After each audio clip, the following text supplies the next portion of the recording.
అందరికీ నమస్కారం. ఆంధ్రప్రదేశ్ రాష్ట్రంలో ఈరోజు 11వ అంతర్జాతీయ యోగా దినోత్సవాన్ని పురస్కరించుకొని భారతదేశ ప్రధాని మోడీ గారు, ఆంధ్రప్రదేశ్ రాష్ట్ర ముఖ్యమంత్రి నారా చంద్రబాబు నాయుడు గారు, ఉప ముఖ్యమంత్రి పవన్ కళ్యాణ్ గారు, నారా లోకేష్ గారు మరియు ఇతర మంత్రివర్గం మొత్తం కలిసి విశాఖపట్నంలో ఈ ఇంటర్నేషనల్ యోగా డేని గ్రాండ్ సక్సెస్ చేయాలి, ప్రతి ఒక్కళ్ళ జీవితంలో యోగా భాగం అవ్వాలి అనే ఉద్దేశంతో 3 లక్షల పైచిలుకు జనాలతోటి ఈరోజు యోగా డేని నిర్వహించి 2 వరల్డ్ రికార్డులని నెలకొల్పినటువంటి పరిస్థితులు ఉన్నాయి. అయితే ఈ యోగా డేకి సంబంధించిన ఏర్పాట్లకి ఇప్పుడున్న కూటమి ప్రభుత్వం 300 కోట్లు ఖర్చు పెట్టేసింది.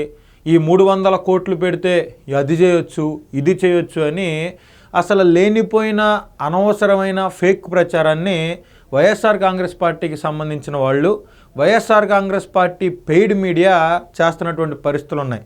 ఇదిగో చూడండి ప్రూఫ్స్. రేపు వైజాగ్లో జరగబోతున్న యోగా ప్రోగ్రాం మొత్తం ప్రభుత్వం ఖర్చు 300 కోట్లు. ఇదే మ్యాటర్ని ఎన్ని పేజీలు ఎన్ని అకౌంట్స్ వేసినాయో చూడండి. వీళ్ళు మళ్ళీ 450 కోట్ల రూపాయలు పెట్టి మా జగనన్న వరల్డ్ క్లాస్ ఇన్ఫ్రాస్ట్రక్చర్ తోటి ఋషికొండలో ప్యాలెస్ కడితే ఈ చంద్రబాబు నాయుడు గారు కేవలం యోగా డేకి 300 కోట్లు ఖర్చు పెట్టారని చెప్పి విష ప్రచారం చేస్తున్నారు. బాబు, అక్కడ ఋషికొండ ప్యాలెస్ గురించి ఎవరైనా ఏం మాట్లాడుతున్నారంటే అది టూరిస్ట్ డెస్టినేషన్గా ఉంది, టూరిస్ట్కి సంబంధించిన బిల్డింగ్లు ఉన్నాయి, ఏపీ టూరిజం దాని ద్వారా ఆర్థికంగా డబ్బులు సంపాదించే మార్గం ఉంది. ఆ బిల్డింగ్లన్నీ పగలగొట్టేసి తాడేపల్లిలో ఓ ప్యాలెస్ ఉన్న మీ జగనన్న మళ్ళీ ఆయన సొంతగా ఉండటం కోసం 450 కోట్లు ప్రజాధనాన్ని ఖర్చు పెట్టి ఋషికొండకి గుండు కొట్టి ఆడ ప్యాలెస్ ఎందుకు కట్టాలి అని అడిగారయ్యా ఎవరైనా? అదొకటి గుర్తుపెట్టుకోండి. అట్ ద సేమ్ టైం ఒక్కరోజు యోగా కండక్ట్ చేయడానికి ఏకంగా 300 కోట్లను ఖర్చు పెడుతున్న తెలుగుదేశం నాయకత్వంలోని కూటమి ప్రభుత్వం ఇదొకటి. ఇట్లాగా ఇక అందరూ ఈ వైజాగ్ సిటీ ఆఫ్ డెస్టినీ అంట, ఈ లేచిన కాడి నుంచి ఇదంతా పూర్తిగా YCP paid media, YCP resurgence అంట. అయితే వాస్తవానికి కూటమి ప్రభుత్వం ప్రధానమంత్రి గారు వచ్చే యోగా సెలబ్రేషన్స్కి 3 లక్షల మంది పైగా పాల్గొనే యోగా డే నిర్వహణకి ఖర్చు పెట్టింది. Total provision in 25-26 1500 in lakhs. ఇదొక్కసారి చూడండి మీరు. ఇన్ ల్యాక్స్ 1500 లక్షలు అంటే 15 కోట్లు అంతేనా? వీళ్ళకి లెక్కలు రావు వైసీపీ వాళ్ళకి. ఆ 15 కోట్లు చాలవని మళ్ళీ 300 లక్షలు అంటే 3 కోట్లని మళ్ళీ అప్రూవ్ చేశారు, శాంక్షన్ చేశారు. దేనికి శాంక్షన్ చేశారు? ఆయుర్వేద, యోగా, యునాని, సిద్ధ అండ్ హోమియోపతి, ఆయుష్ డిపార్ట్మెంట్స్కి. ఇంత చేస్తే ఈ వైసీపీ వాళ్ళకి ఏమీ కనపడలా, ఈ 300 కనపడింది. ఈ 300నే ఇక్కడ లక్షలో అనేది వాళ్ళు చూడాల. వీళ్ళు ఎంత ఇల్లటరేట్ అదవాలంటే కనీసం బడికి పోండ్రా చదువుకోండ్రా అంటే వాళ్ళ చెట్ల కిందకి వెళ్ళి గంజాయి తాగే బ్యాచ్, పిచ్చి ముందు తాగి రోడ్లు అమ్మట పిచ్చుకొక్కలా తిరిగే బ్యాచ్ ఈ వైసీపీ బ్యాచ్.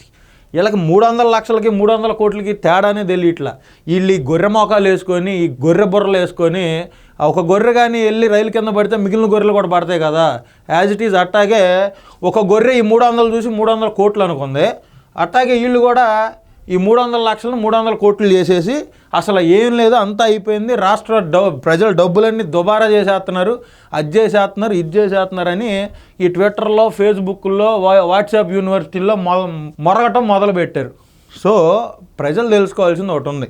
ఈ యోగా డే నిర్వహణ వల్ల కూటమి ప్రభుత్వం ఆంధ్ర రాష్ట్రంలో ప్రతి ఒక్కళ్ళకి ఉన్న 5 కోట్ల మందికి దాదాపుగా యోగా అనేది వారి జీవితాల్లో భాగం అవ్వాలి. ఈ యోగా సాధన వలన చాలా రోగాలు దూరం అవుతాయి. మెంటల్గా ప్రెజర్స్ ఉన్న వాళ్ళందరికీ ఆ ప్రెజర్స్ దూరం అవుతాయి. సో వాళ్ళు ఆరోగ్యంగా ఉండడానికి, ఆరోగ్యాంధ్రని మనం సాధించడానికి స్వర్ణాంధ్ర 2047 యాక్షన్ ప్లాన్లో భాగంగా యోగాని ప్రతి ఒక్కళ్ళ జీవితంలోకి ప్రమోట్ చేసే ఉద్దేశంతో ఆంధ్ర రాష్ట్ర ప్రభుత్వం ఈ కార్యక్రమాన్ని చేపట్టింది. దీనికైన మొత్తం ఖర్చు, ప్రభుత్వం శాంక్షన్ చేసిన ఖర్చు 15 కోట్లు ఒకసారి, 3 కోట్లు ఒకసారి, అంటే మొత్తం 18 కోట్లు. వైసీపీ వాళ్ళు చెప్తున్నట్లుగా 300 కోట్ల రూపాయలు ఖర్చు పెట్టి ఏమీ ఎక్కడా జరగలేదు. సో అసత్య ప్రచారాలని ఆంధ్ర రాష్ట్ర ప్రజలు నమ్మకుండా వైఎస్ఆర్ కాంగ్రెస్ పార్టీ వాళ్ళు అసలు ఏది చెప్పినా అబద్ధం అని మీరు ఖచ్చితంగా ఫిక్స్ అయిపోండి. అది చెప్పడానికి ఈ వీడియో చేయడం జరిగింది. ఖచ్చితంగా ఛానల్ని సబ్స్క్రైబ్ చేసుకోవాల్సిందిగా మిమ్మల్ని కోరుతున్నా. నమస్కారం.